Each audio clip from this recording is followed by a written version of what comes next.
Hello, my name is Kaspars Pudans. I'm an e-commerce professional and also I'm a lecturer at Risebe University on the subject of e-commerce and electronic payments. And today I'll talk about digital platforms in e-commerce.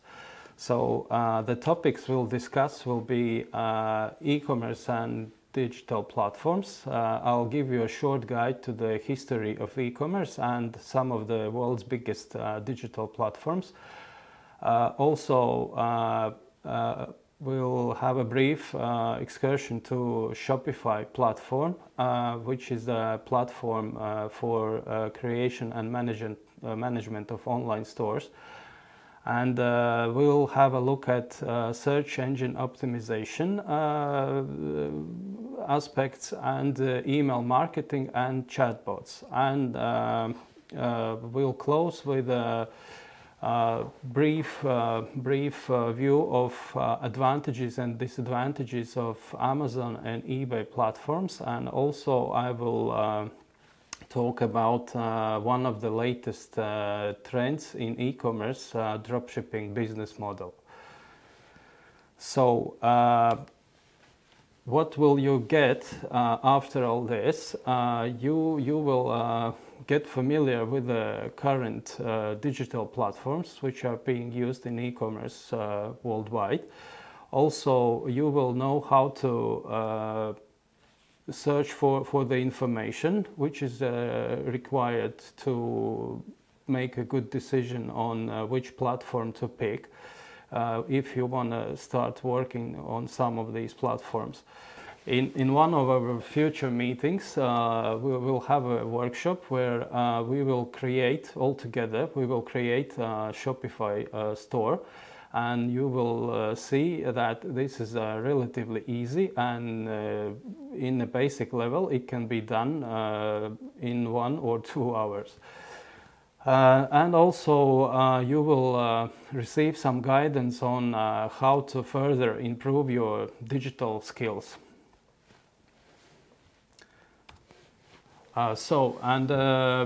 Before we start, I'll tell you shortly about my own experience in e-commerce, which started in 2008. At that time, I used to live in United Kingdom and worked in brick and mortar shop. We were selling clothing and shoes. And as soon as the online platforms started to gain their momentum, we decided that we need to develop this digital sales channel also in our shop. We started with eBay and Amazon platforms, then we created our own website, and the business was successful. And for some personal reasons, I returned back to Latvia around 2012. And in 2014, I started my own online shop here in Latvia, which is made on a Shopify platform. And the store is still open, and it gives me a little side income. But the main reason I keep it is it helps me a lot in what I do now. And this is lectures in private educational institutions in Latvia, and also I provide consulting services for businesses and private individuals here in Latvia. So let's start with a brief introduction to history of e-commerce. It is considered that e-commerce started about 40 years ago, and British scientist Michael Aldrich, he invented the online shopping system. And this system was made by connecting domestic TV to a real-time transaction processing computer via domestic telephone line. So this is kind of like first workings of internet. And the system was closed at the beginning and was it could be accessed only by business-to-business clients. And later this service also was deployed to tourism industry, financial and many other industries. And only by the end of 1990s, the concepts of Mike Aldrich system these concepts were introduced to B2C sector of online business to customer. The first modern-day e-commerce transaction, as we understand them nowadays, should be considered the transaction which was made on 11th of August on 1994. Mr. Dan Kuhn, the resident of New York, he purchased this Sting CD album, on the Net Market website. He paid $12.48 for and plus shipping for this item. But the main thing in this transaction is how it was paid for and carried out. So the transaction was paid for by Visa card, and it was the first transaction with encrypted data. The next important milestone in the development of e-commerce was the rapid rise of internet and the invention of internet browsers. And one of the leading browsers in the 1990s was Netscape Navigator. The company was founded on December 15, 1994. And as internet became more available to the wider masses, so e-commerce also could start its growth. The next big stepping stone in the development of e-commerce and then reaching into wider masses was the creation of Amazon platform. On July the 5th of 1994, Mr. Jeff Bezos founded his company and started selling books. He became very quickly quite successful and decided to expand. On 1998, Amazon expanded into UK and Germany markets, and sellers were able to add more products, not just books. The next big significant development for the platform was the introduction of its fulfillment services. In 2006, Amazon started to offer its sellers the option of storing their stock in the Amazon warehouses, and Amazon would take care of all the fulfillment of orders. And this part of Amazon business today makes a very huge chunk of Amazon income. And this probably is one of the reasons why platform is the global leader today. And it has about 4.2 billion visitors every month. So none of the other platforms in the world have such big numbers of visitors every month. And it's also important to say that some other areas where Amazon make money, and maybe not many of us are aware of it, is cloud computing services. And Amazon, they are called Amazon Web Services, and almost every big organization in the world are using these services. But still, most of the money Amazon makes through its e-commerce platform. The next platform we should give credit to for the expansion of e-commerce is eBay platform. The platform was founded on the September 3, 1995. And it started as a customer-to-customer platform, which basically at the time was auction tool.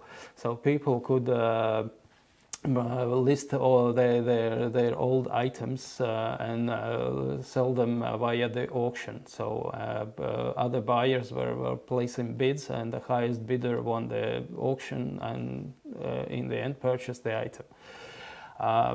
The platform was very successful and grew significantly within just a few years. And from 1998, eBay also started to offer its sellers the option to sell the products as in a store. So not just the online, but also like in the physical store. And up to date, eBay still uses both options. The products can be sold via auction or, as they call it now, buy it now. The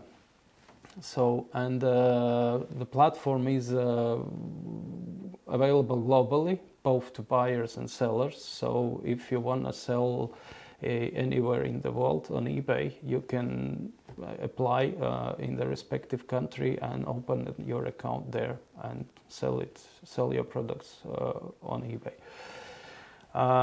One interesting fact about eBay is that in 2002, eBay bought PayPal and integrated the system into their own system. So every transaction on eBay was carried out through PayPal.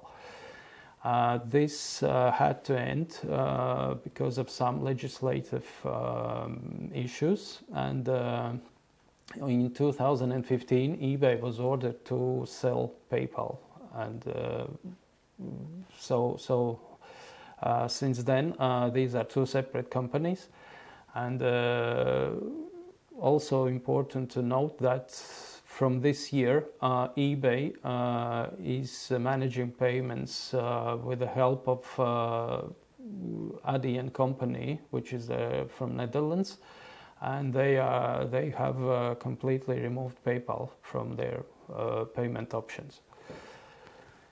And another interesting fact about eBay platform is that apart from all the products, all the usual products we are used to buy on the internet, eBay sells cars, motorbikes, and real estate. It takes different procedures to sell these products on eBay, but it is possible. The next platform, which is a major contributor to the growth of e-commerce, and nowadays no online business can be imagined without interacting with this platform, is Google. The platform was founded in 1998 by two Stanford students, Larry Page and Sergey Brin, and it still is the world's biggest search engine. Google owns YouTube, Gmail. These platforms are familiar to all of us, and they are working on development of many other platforms, and I believe Google still will play a big role in the development of e-commerce in the future. The next important aspect of e-commerce history and development is social media. At the time, the first social media sites appeared, nobody thought of them as the channels for e-commerce. But nowadays, platforms like Facebook and Instagram, they have their own e-commerce solutions in place, which perhaps are not available in every country yet. But like if you are a Facebook user who lives in the United States, you can definitely use all these new e-commerce features of the Facebook. Like for example, Facebook Shop, when companies can list their products on their Facebook page, and Facebook users can buy these products directly from these company Facebook profiles, and they don't have to go to the websites of these companies. And same, more or less, same can be done with Instagram. And also social media platforms are really good for advertising purposes. They help to save a lot of advertising money for businesses, because they provide the ability to deliver targeted adverts. So the businesses can spend their money much more wisely and targeting the audience they are interested in. And the main concern about social media is the amount of data they are holding and what data they are sharing with the advertisers. So social media will keep playing big part in any e-commerce business because this is one of the best ways how to interact with your customers. At the beginning, e-commerce and especially creating online store was quite limited for many people because it required some technical knowledge, and if you didn't have that expertise, you need to hire people who had that expertise, and that usually costed a lot of money.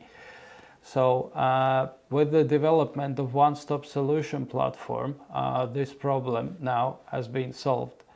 And these are the platforms, the main idea of which is give access to the most possible amount of people to create their online store by themselves, and also they are able to manage these stores themselves.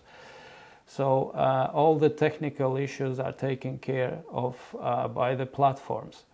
And to open such store, people really don't need to have a lot of technical knowledge. And they can concentrate on making the design for the store, listing the products, and doing some marketing and selling their products. Also, these platforms are good that they always have support available. So if you have any problems when working with such platforms, you can always contact the platform, and the support will help you solve your issue.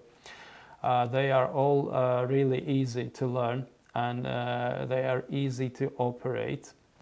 Even if you didn't have any previous experience with such platforms, most of their dashboards are made intuitively, and it doesn't take much time to learn how to navigate around the platform. And you will see for yourself when we will be doing our workshop on the Shopify platform. There's one thing which needs to be mentioned about these platforms. They all come at a price. It is not high, but there will always be a subscription fee, and in most platforms there will also be some transaction fees involved. So subscription fees normally are fixed amounts which you will pay for a month or year, but transaction fees are the small percentage for every transaction which has been made through your online store. But it's still considering that you don't have to worry about all these technical issues and other functionality aspects of the work and management of your shop. It's still much cheaper than if you build your shop from scratch somewhere, like independently. So most of these platforms have plugins which are made by the platforms themselves, or they are made by some outside companies. These plugins are intended to improve the functions which are already in place, and in many cases they are free, but some are also for a price. But you don't have to use all of them. There's always enough with few of the plugins just to add some additional functionality to your shop. Also, you don't need separate hosting and SSL certificate. SSL certificate is the security certificate which is required for every website which handles card transactions. And also it is really important in terms of Google search ranking, because Google doesn't rank pages which are without SSL certificate. And you don't have to buy these things separately. If you chose to work with one of these one-stop solution platforms, all these certificates and hosting, everything is included in the service.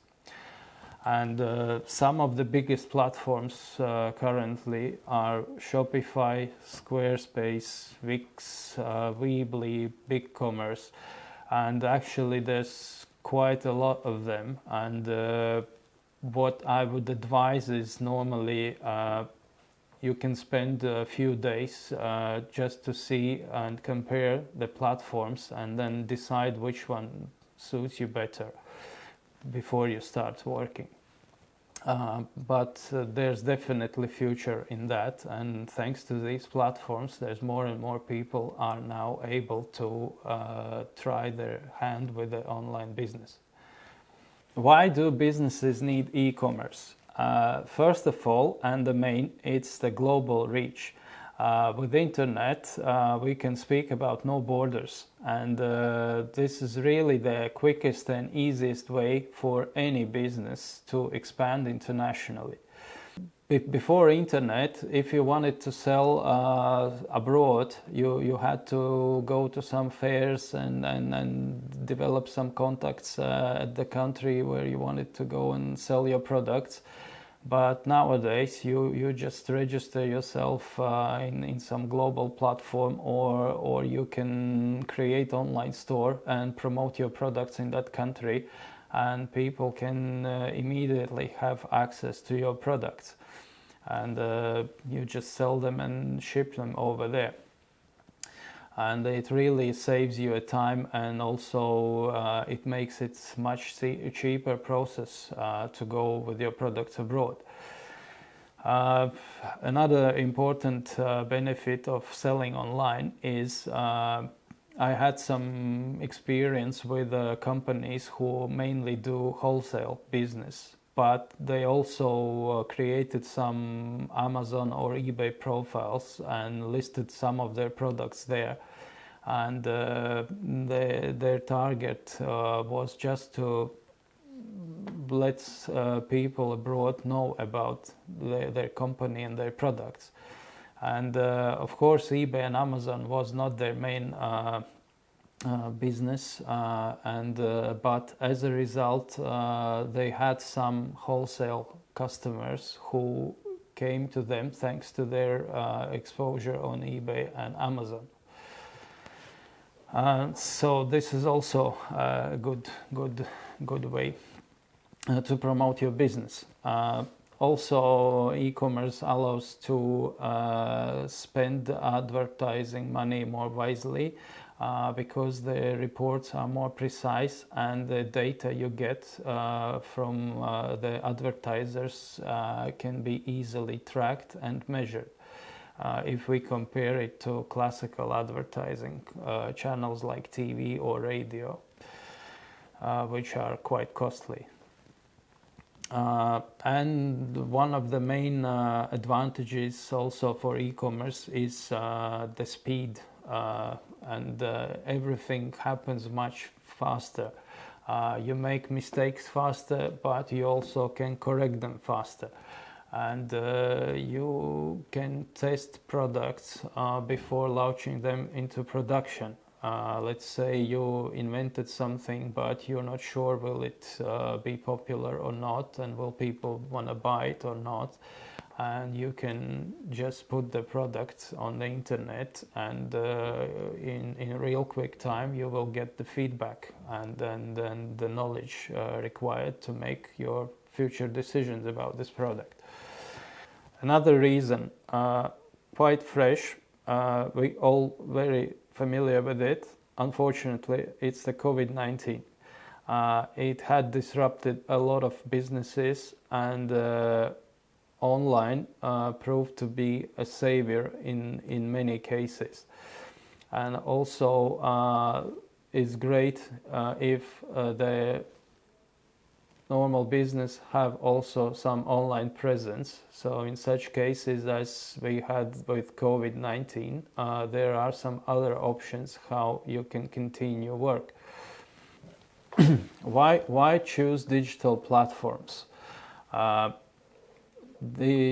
Again, it's the global reach because most of the world's biggest digital platforms, they are available worldwide, and sellers who are selling on these platforms, they can offer their products also worldwide. It's the technical and functional solutions provided by the platforms. So again, you don't have to spend money on design, on some functionality implementations, and it can really save you money. For example, if you don't want to make online store, you can open eBay profile or Amazon profile and start selling on there. And you don't need to make any design or something in those platforms. You just need to list products and sell them. These platforms, they constantly innovate and invest their money in creating of new functionality and solutions available to their sellers so they can improve their businesses. And the main part of the platforms is it doesn't matter whether it's online store or you go to eBay or Amazon, all of them are easy to learn and easy to operate. And even if you don't know something, so the platforms are always here to share their competence and knowledge. And most of the platforms, they have their own let's say academies or online academies where or resources where you can gather all the information you need if you don't understand something, and the platform constantly creates these learning materials and give them for their users. And there's always support available also. So if you want to concentrate more on the business side of your operations, then it's wiser to choose platforms. What are the things which we consider before we start? So the main is to have maybe not a business plan, because in nowadays it's quite hard to make a business plan to 5 years, because like in 1 year everything can change completely. But you should have at least some roadmap and with some targets you need to achieve and complete. Also, if you don't have much money to invest in stock, so the best option is to find a niche product. Because it will be easier for you to manage the niche product, and it will cost you less. And the main thing is persistence. It's not so easy in many ways, because you might get an impression that selling online is easy, like I just register here and there, I make shop, put some products up and sell them. But sometimes it's not that easy. A lot of effort should be put into marketing, and that's the hardest part of this business. And it won't be like customers will come to your shop every day and buy a lot. So sometimes you will have some hard periods of time to get through. E-commerce has the highest startup failure rates. So like if 100 people open the shop, like very quickly 95 of them will be closed. So you really have to be persistent on this one.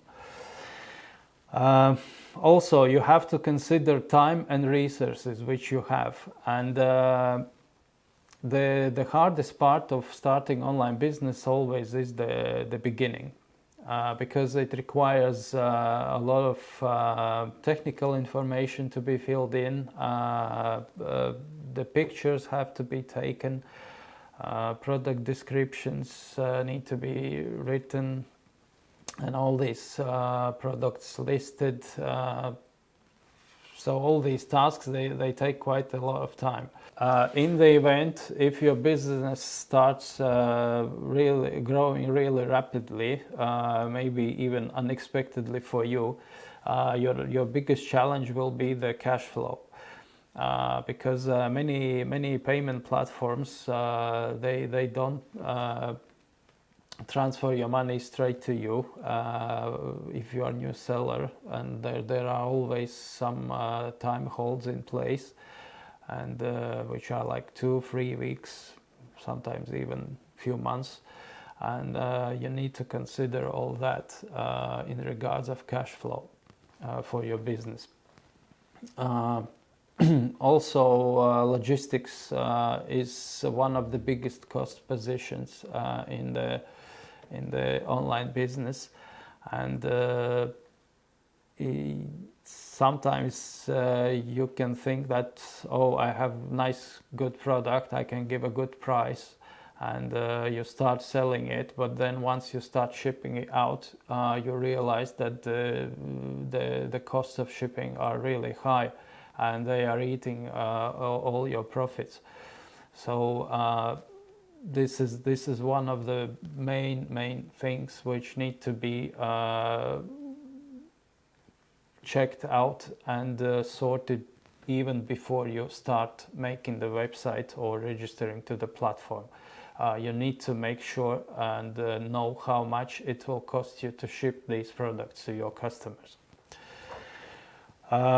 Another important aspect is the legal aspect. Many platforms allow private individuals to register and sell their products, but not asking them to become a legal entities. But some countries, they have really strict legislation in this regard. For example, in Latvia, as a private individual, you can sell only 3 items per year.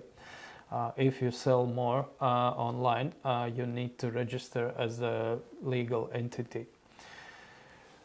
So all this information needs to be checked before, and you have to make the decision how will you proceed, whether you will operate as a private individual or you will go and register a company. And all this can be discussed with an accountant, and they will also tell you about various tax issues and liabilities your business might have. Another legal aspect which need to be considered is various product compliance rules. For example, if you sell, let's say, mobile chargers, and here in Latvia, and then you decide to sell them in UK, United Kingdom. So if you send the same mobile chargers which have 2 pin sockets here in Latvia, if you send same chargers to the United Kingdom, you might get yourself in a big trouble because electric appliances with 2 pin sockets are forbidden in United Kingdom, and this is a criminal offense if you send such products to United Kingdom. So all these aspects should be thought of before you start, so you don't get yourself into trouble just because you didn't know something.